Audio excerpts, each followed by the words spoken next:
পরীক্ষার রেজাল্ট দেওয়া হইতেছে।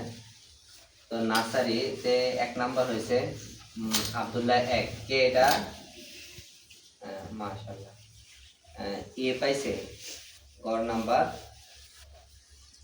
74 এ পাইছে 1 নাম্বার হয়েছে 2 হয়েছে ইয়াসিন কে 3 হইল আব্দুল্লাহ 2 4 বাইজিদ 6 জিহাদ। পেলের মধ্যে 1 নাম্বার হচ্ছে ইসরাফিল, সেও এ পাইছে এ প্লাস পায় নাই। 2 নাম্বার হলো ওমর বিন মুসলিম আছে। 3 নাম্বার আব্দুর রহমান বিন হীরা আছে।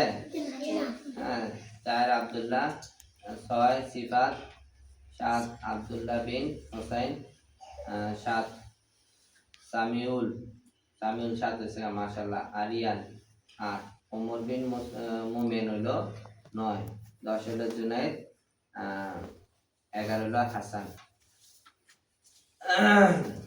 প্রথম শ্রেণী 1 নাম্বার হইছে মাহমুদুল হাসান, এটা মাশাআল্লাহ এ প্লাস পাইছে মাশাআল্লাহ ভালো সবাই।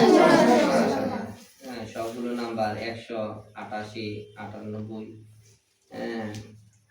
অনেক ভালো নাম্বার পাইছে মাশাআল্লাহ। 2 নাম্বার হলো আলিফকে আইসানা। 3 নাম্বার হলো মাহিম, মাশাআল্লাহ খুব ভালো রেজাল্ট হয়েছে। 1 নাম্বার মধ্যে কি জানি প্রথম শ্রেণী। দ্বিতীয় শ্রেণীর মধ্যে 1 নাম্বার হচ্ছে ইমান, 2 নাম্বার জিহাদ, 4 নাম্বার ফারহান, 6 নাম্বার হোসাইন। ফারহান কি রে আছে।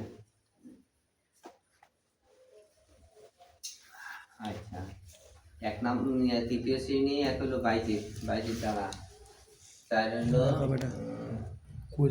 আল আমিন। বাইজিদ 1 নাম্বার, খুব ভালো রেজাল্ট করছে মাশাআল্লাহ।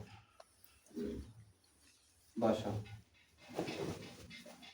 তো আলহামদুলিল্লাহ ইতিমধ্যে আমাদের যে রেজাল্ট, বার্ষিক পরীক্ষার রেজাল্ট মার্কাজ ইন্টারন্যাশনাল হিস মাদ্রাসা এটা হাতে চলে আসছে, ছাত্রদেরকে দিয়ে দিলাম। তো সকলে দোয়া করবেন ছাত্রদের জন্য লেখাপড়া দিন দিন আরো তারা কি হয় উন্নতি লাভ করতে পারে, এই দোয়া করবেন। এবং যারা গার্ডিয়ান আমাদেরকে দেখতেছেন, আপনাদের সমস্যা হলো আপনারা ছাত্রদেরকে বেশি বন্ধ করেন আর হুজুরদের কথা অনুযায়ী চালান না আপনাদের ছেলে মেয়েদেরকে। তো বেশি বন্ধ দিলে তো রেজাল্ট খারাপ হইবেই। যারা এখানে ভালো রেজাল্ট করছে তারা এত বন্ধ দেয় না। ভালো রেজাল্ট যারাই করছে 1-2 হয়েছে তাদের বন্ধ খুব কম আমরা হাজিরা খাতায় দেখতে পাই। আর যাদের রেজাল্ট খারাপ হয়েছে তারা বেশি বন্ধ করে, নানির বাড়িতে, মামার বাড়িতে, নাওয়ানি বিয়া এই কাজগুলো করে, তাদের রেজাল্টে পিছিয়ে। তো আপনারা গার্ডিয়ানরা কি করবেন না, রেজাল্ট পিছিয়ে রাখবেন না, ছেলেদেরকে এত ডেরানি করাইবেন না, ঠিক আছে।